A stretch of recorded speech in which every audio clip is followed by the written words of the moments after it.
kumusta? As you can see, nandito ako ngayon sa Stanley Park. Ito yung pinakasikat na park dito sa Vancouver. Ito yung kalsada papunta sa downtown. Marahil maraming nagtatanong kung sulit pa ba magpunta dito sa Canada. Ang sagot dyan, depende. Kasi iba-iba tayo ng pinanggalingan eh. Iba't iba tayo ng kinamulatan, kinalakihan, estado sa buhay. Yun, di ba? Bakit nga ba maraming may gusto magpunta dito? Well, siyempre, alam naman ng karamihan sa atin na maganda yung sistema dito. So, basically, first world siya and open or may pagka-open pa yung for immigration. Obviously, may entice ka talaga magpunta dito. Why not, diba? Kung kaya naman ng resources. Marami, kung hindi man lahat, malaki yung chance mong mag-back to zero. Kasi medyo mataas yung standards nila dito with regards sa qualification.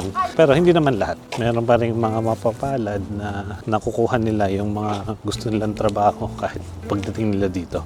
Kumaga kung professional ka, businessman, or medyo nakakaangat sa buhay, sa tingin ko doon papasok yung sinasabing mag-back to zero. Kasi from being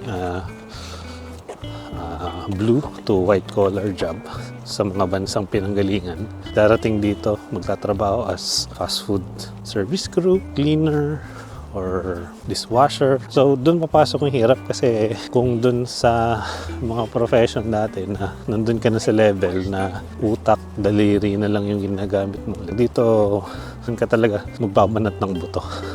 Pero hindi lahat, or siguro marami ganun, pero meron din naman syempreng iba na kunyari, hindi ko sure ha, I may be wrong, skilled workers sila sa, let's say, sa Middle East, tapos nag-apply sila dito as sa same profession nila, let's say welder or carpenter. So yun, so hindi papasok dun yung back to zero.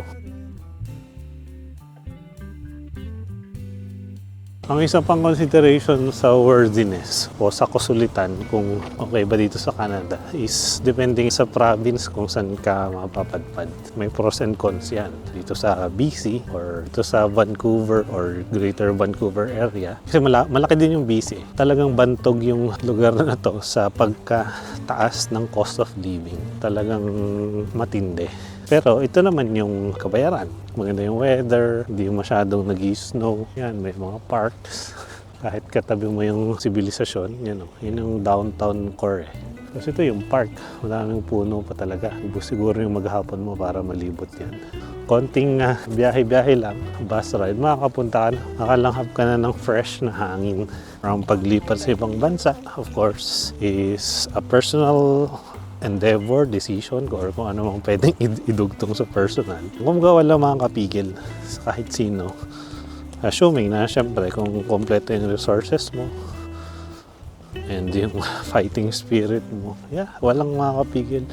Syempre hindi mo din may iwasang matanong sa sarili mo kung sulit pa bang inipaglaban to. Kasi dun ka nakaranas nung kakaiba sa buhay mo. Kunyari, laki ka sa allowance, tapos magtatrabaho ka sa mga menial jobs kasi yun yung kailangan magtrabaho eh. Kasi mataas ang cost of living. Sa buhay naman, lahat ng bagay is, lahat nga ba? Alam ko lahat ng bagay is pinaghihirapan. Walang madali. Nasa sa tao na lang kung ano yung standard nila ng worth it, diba? Sa totoo lang, marami pa akong hindi alam. Kasi isang taong mahigit pa lang kami dito. Ang status naman namin dito, lang kami, considered na temporary residents pa. Si Mrs. ay international student. Ako ay may open work permit. And so far so good. Kasi ever since, alam naman namin na dito sa areang to ay mataas ang cost of living, hindi din ma-consider yung credentials mo. Medyo naging mahirap, pero nandito na kami sa stage sa ngayon ng siguro naka-adapt na mga siguro 70%. Siyempre may hirap pa rin, pero bakit bakit pa rin patuloy lumalaban? Kasi alam mo in the future is may kinabang ka ng malaki, di ba? Healthcare, okay yata. Di pa namin kasi nasusubukan eh. Child education, libre din. Okay daw. Well, lahat ng mga nagpunta dito is ganun yung thinking. Yeah. So, basically laban lang. Planuhin ng mabuti. May konti ding swerte.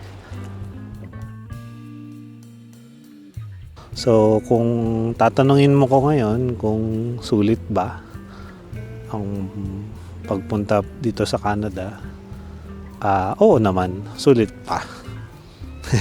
Lalagyan ko ng disclaimer kasi eventually pwedeng magbago to sa ibang versions. Sabihin na lang nating 2024 version, sulit pa. So kung isa itong personal thing, very subjective. Iba-iba tayo ng case. Yung madali para sa isang tao is mahirap para doon sa isa, and yung mahirap para sa isa is madali lang para sa ibang tao. Yan, di ba?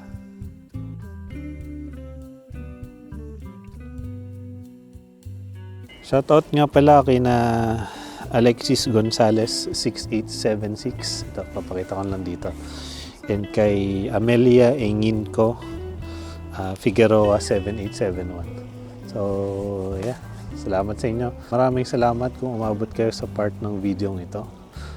Comment lang kayo kung anong type of content yung gusto nyo pang i-content ko. Pasensya na nga lang at baka medyo magulo yung ilan sa mga pinagsasabi ko. Pero yun, salamat sa panonood and see you on the next one.